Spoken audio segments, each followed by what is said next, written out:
Hello, BookTube. Well, it's time for that well-known and time-honored BookTube tradition of Tuesday Reads.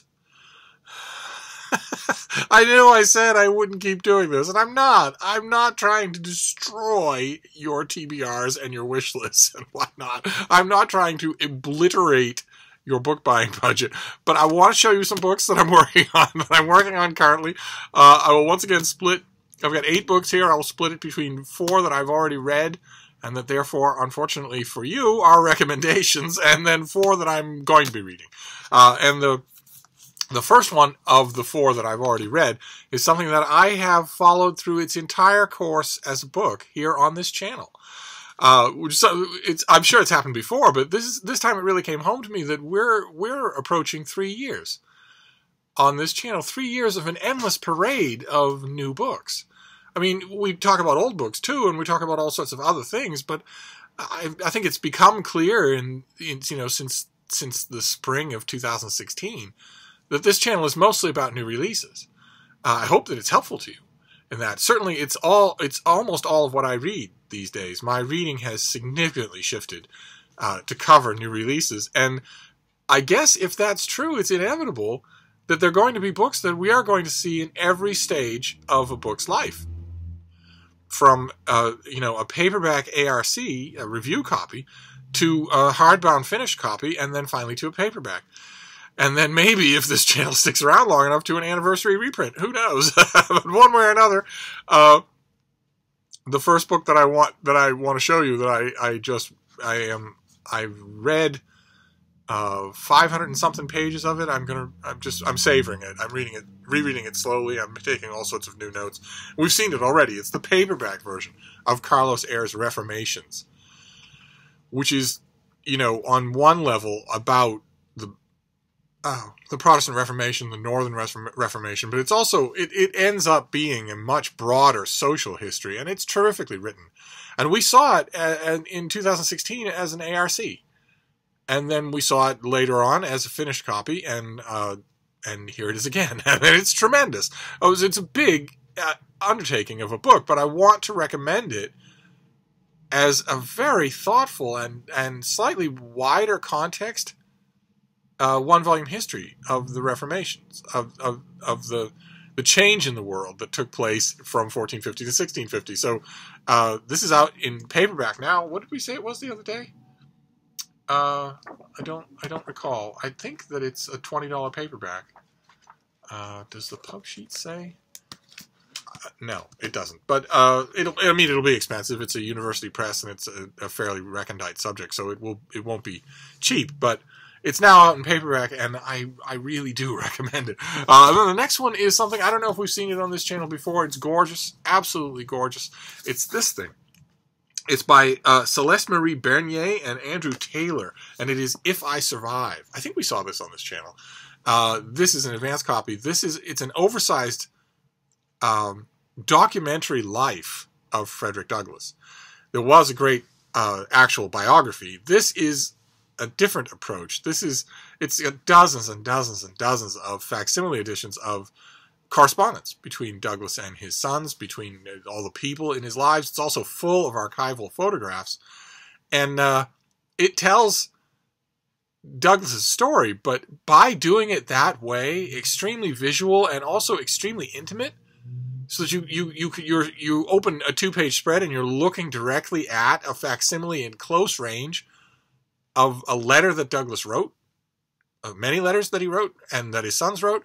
It has, for me, rereading it, it had a weird and wonderful closed focus effect in a way that, for instance, it was actually very helpful to see this right alongside the full-scale biography, which is brilliant, but which has the sort of distancing effect that big biographies do. This is a completely different reading experience, complementary reading experience. I would actually, if Frederick Douglass interests you, and he should, I would recommend both books. But this one is, I don't know if it's going to have anywhere near the for instance, holiday book buying cachet that the big 1-volume Frederick Douglass biography will have.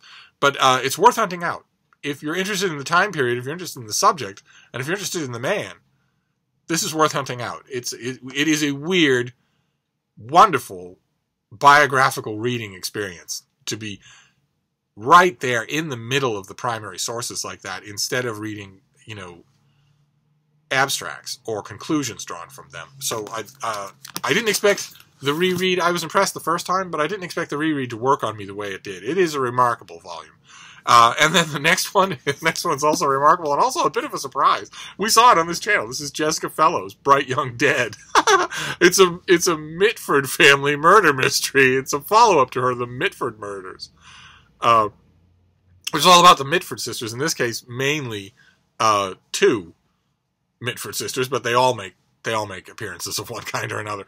And they were a twittering, burbling, extremely smart, extremely faddish group of society girls, going on a century ago. And they were the spearheads of a social movement called Bright Young Things, which was a generational movement, all sorts of well-to-do young people throwing restraint and convention to the winds and being serially embarrassing to their established elders.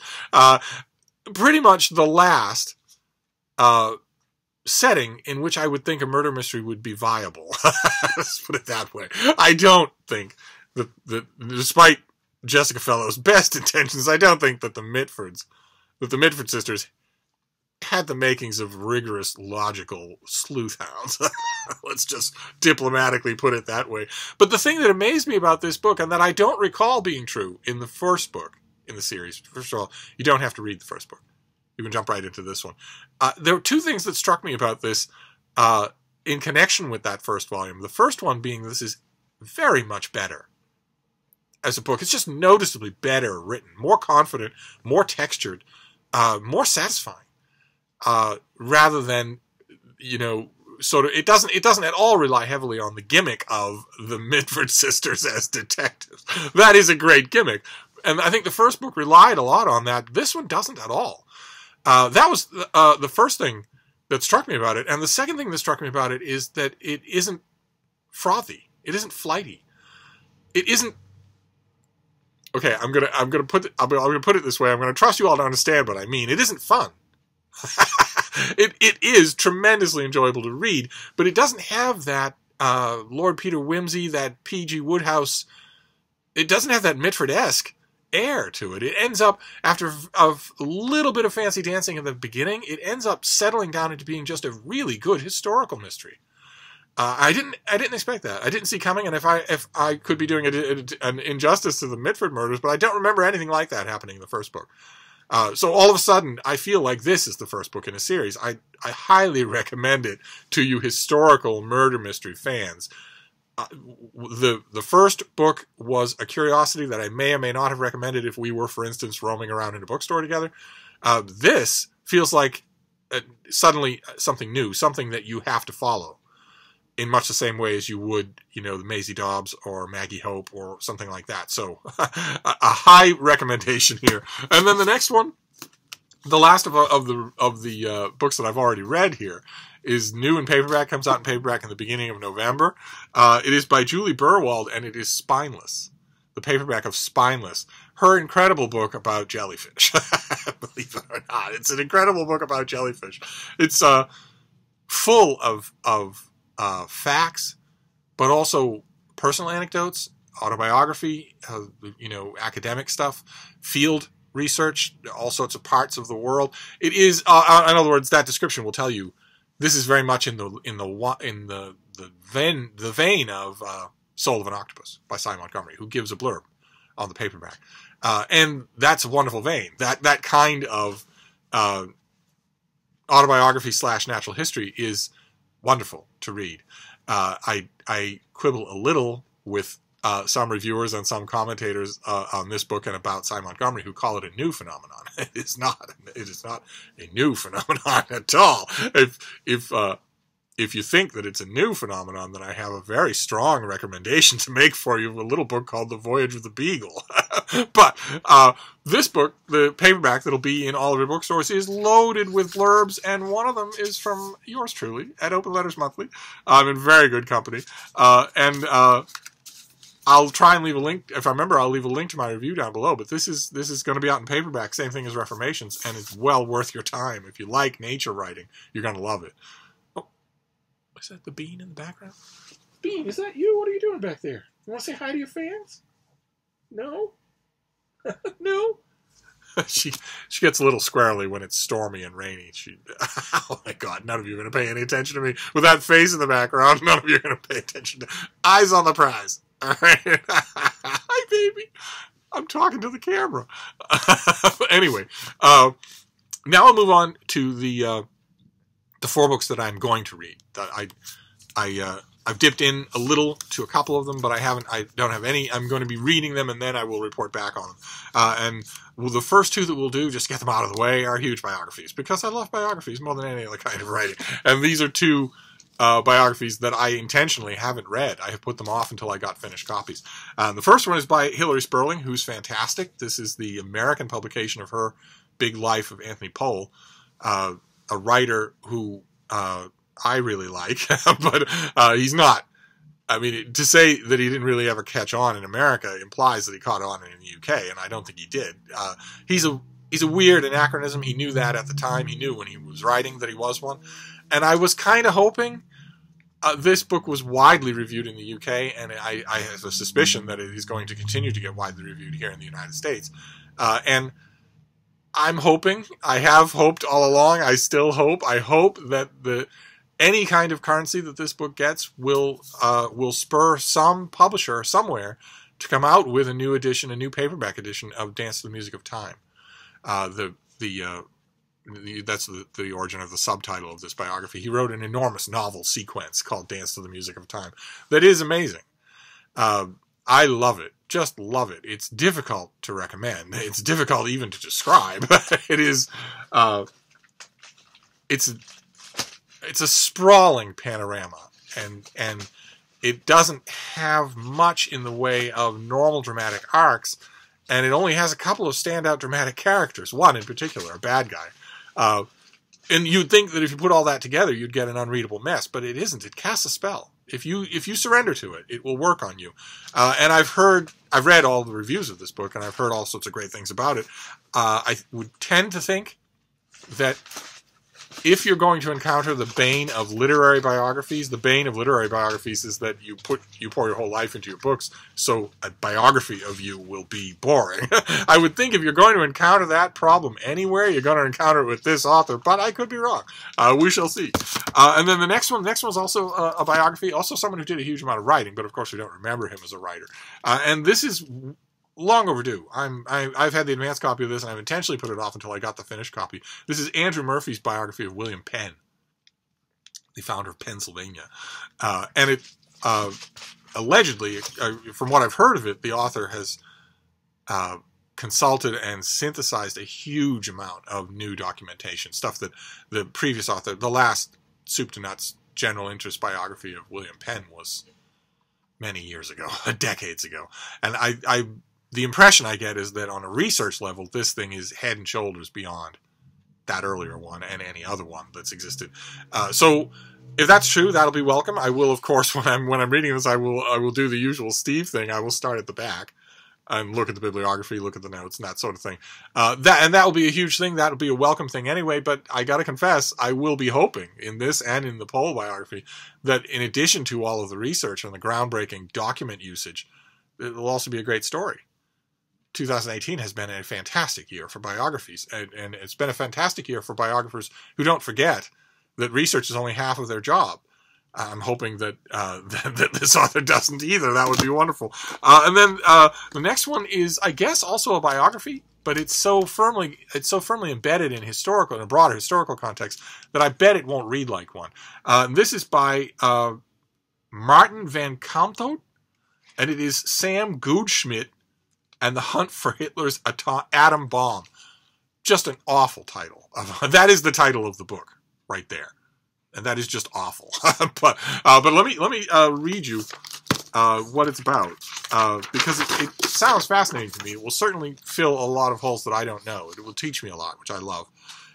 This is the first biography in English of the leading Dutch-American physicist who discovered the subatomic property of spin and spearheaded the search for Hitler's atom bomb as World War II came to an end. This engaging biography of an important Dutch physicist brings to light his significant scientific contributions and remarkable life story.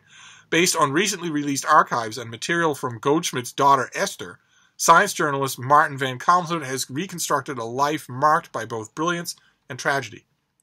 As a young man, Goldschmidt came to international attention when he and a colleague published a seminal paper that introduced the property of electronic spin into atomic theory. This discovery helped to remove remaining questions about atomic theory and brought him into contact with the likes of Einstein, Heisenberg, and other leading physicists of the early 20th century. In 1927, he was offered a position at the University of Michigan and moved with his wife to the United States. Any of you who are unfamiliar, you should do a Google image search for the campus of the University of Michigan. Oh my. The negative side of going to the University of Michigan as a student or teaching there as a faculty member is that you have to put up with Michigan winters. The positive side is that you get to live on that campus. Oh. But anyway, when the Nazis invaded the Netherlands, Goldschmidt, a Jew, feared for the lives of his parents and other family members still in Holland. His attempts to get his German colleague Werner Heisenberg to intervene on their behalf proved fruitless. Toward the end of World War II, he was recruited by the Department of Defense as a scientific leader on the so-called Alsos mission, whose task was to search for evidence of German atom bomb development. The team eventually found stores of uranium ore and a nuclear reactor, among other evidence. While in Europe, Goldschmidt had the opportunity to return to The Hague with his hometown. There, in the rubble of his parents' house, he discovered that they had been deported to Auschwitz. After the war, he returned to the United States and became the editor of the Physical Review and Physical Review Letters, leading journals of the day. Both guilt over his failure to save his parents haunted him for the rest of his life. I know nothing about this. This guy's name has appeared a couple of times in biographies that I have read of, for instance, Heisenberg or Enrico Fermi. So this comes out in early November, and it's going to be just eye-opening for me, and that's wonderful. I love that. And then the last one we'll do, the last book that is unexplored territory for me, is an author that I know, but I haven't read this book. This is a romance. This is Snowfall on Lighthouse Lane, a Honeymoon Harbor novel by Joanne Ross.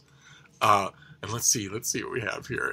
It won't be Auschwitz, I guarantee you that. Growing up on the wrong side of the tracks, Jolene Wells is forever indebted to the mother who encouraged her to fly all the way to sunny L.A., a world away from Honeymoon Harbor.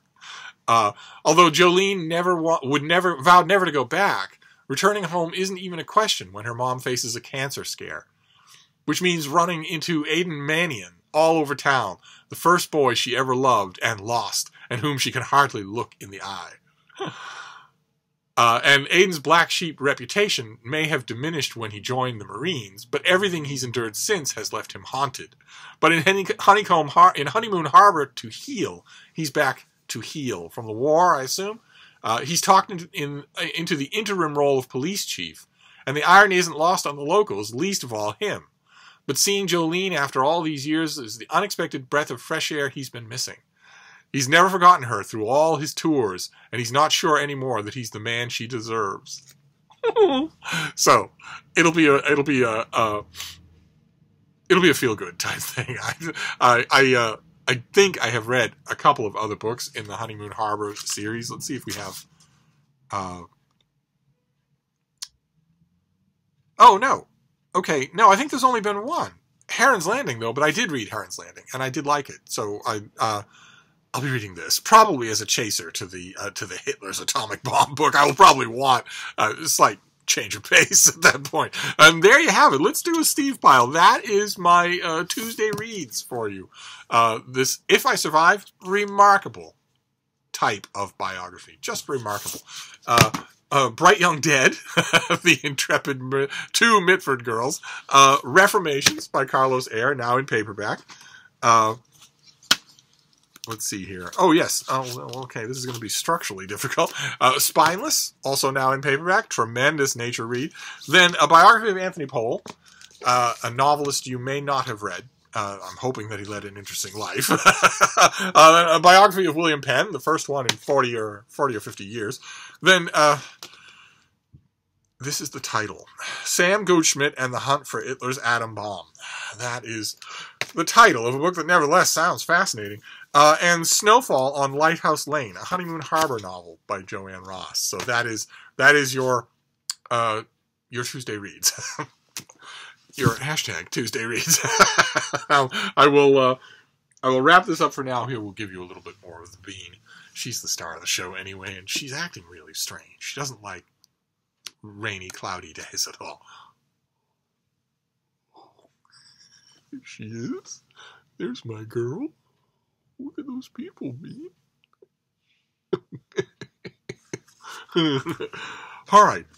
We're going to play for a bit and see if I can get her back into a good frame of mind. Might even venture outside, although if there's even a hint of rain in the air, she absolutely refuses. Just absolutely refuses. So I will see. I'll wrangle with her, and then if I have more bookish stuff, I'll come back. Thank you, BookTube.